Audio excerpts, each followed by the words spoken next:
वसईपुर में रात करीब 8:30 बजे गोलियों की गूंज। 48 साल के व्यापारी पर जानलेवा हमला। आणि त्यामुळे गोळी लागली नाही। मग तो दुसरी गोळी जेव्हा मारू लागला तेव्हा तो पिस्टल ब्लॉक झाला। नमस्कार, मैं हूं मनन सुदन और आप देख रहे हैं मुंबई पुलिस को सलाम न्यूज। आपको बता दें, वसईपुर के नायकपाड़ा इलाके में कल रात करीब 8:30 बजे एक 48 साल के व्यापारी मोहन सिंह परमार पर अज्ञात हमलावरों ने जानलेवा हमला कर दिया। आपको बताएं, इस हमले में उन्होंने गोलियां चलाई। इस घटना के तुरंत बाद मोहन सिंह परमार गंभीर रूप से घायल हो गए, जिन्हें तुरंत धुमाल नगर के गायत्री अस्पताल में भर्ती कराया गया, जहां उनका इलाज अभी जारी है। प्रारंभिक जानकारी के मुताबिक हमले के पीछे पैसे के लेन देन का विवाद हो सकता है। मास्क पहनकर आए हमलावर फायरिंग के बाद मौके से फरार हो गए। घटना की सूचना मिलते ही वाली पुलिस और फॉरेंसिक टीम तुरंत मौके पर पहुंची और मामले की जांच शुरू कर दी। फिलहाल पुलिस फरार आरोपियों की तलाश कर रही है और मामले की आगे की जांच जारी है। आइए जानते हैं इस पूरे मामले में एसीपी संजय शिंत्रे सर का क्या कहना है।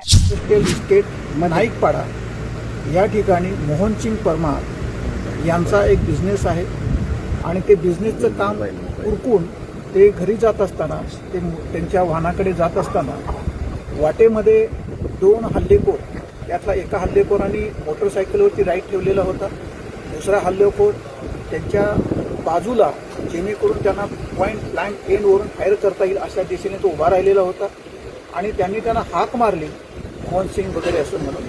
त्यामुळे त्यांनी कोण आहे कोण हाक मारतो जेव्हा त्यांनी बघितलं, लगेच तो जवळ गेला आणि जवळून त्याला फायर केलेली आहे, परंतु त्याचा निशाणा चुकलेला होता पॉईंट ब्लँक एंडवरून सुद्धा, किंवा कदाचित दोघांची काहीतरी स्टबल झाल्याचं सांगता येत नाही आहे आणि त्यामुळे गोळी लागली नाही।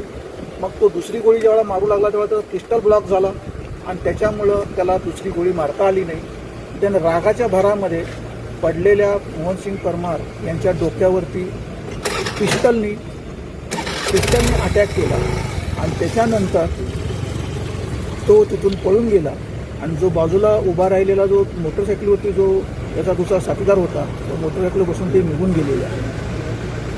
फक्त काय दुश्मनी होती तपासाची प्राथमिक परिस्थिती आहे। ही घटना फर्स्ट टाईम पोलीस स्टेशनला रिपोर्ट झालेली आहे, पोलिसांना रिपोर्ट झालेली आहे।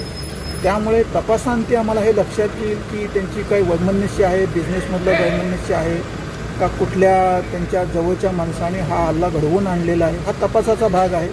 पण सध्या एव्हिडन्स कलेक्शन करणं आणि त्याच्यानुसार मग ती मोटरसायकल कोणती वापरली, त्याचा नंबर काय आहे, मेडिकल लिगल जे आम्ही ब्लड सॅम्पल्स वगैरे कलेक्ट केले त्याच्यातून कुठले DNAs निघतात, त्याच्यातून कुठला आरोपीचा काही शोध लागू शकतो का, आणि त्याचबरोबर इथे जे प्रत्यक्ष साक्षीदार जे होते, इतर जे कामगार होते, त्यांच्या माध्यमातून सुद्धा आपल्याला काही माहिती मिळते का, याचा पोलिसांच्या तर्फे प्रयत्न चालू आहे। सर त्याच्यात आलेले फक्त दोनच लोक होते, एका मोटरसायकलवरून ते आलेले होते, एकाने फायरिंग केली, एक राईड घेऊन बसलेला होता, जशी फायरिंग संपली तसा ते त्या मोटरसायकलवरून पळून गेलेले आहे। तब्येत कशी आहे? स्थिर आहे, उपचार चालू आहेत आणि डॉक्टरांच्या म्हणण्यानुसार त्यांची परिस्थिती हळूहळू सुधारत आहे। काय CCTV कव्हरेज आम्हाला भेटलेलं आहे, तर त्याचंही विश्लेषण आम्ही करत आहोत। लोकांना काय आव्हान आमचं हेच राहणार आहे की लोकांनी घाबरून जाऊ नये।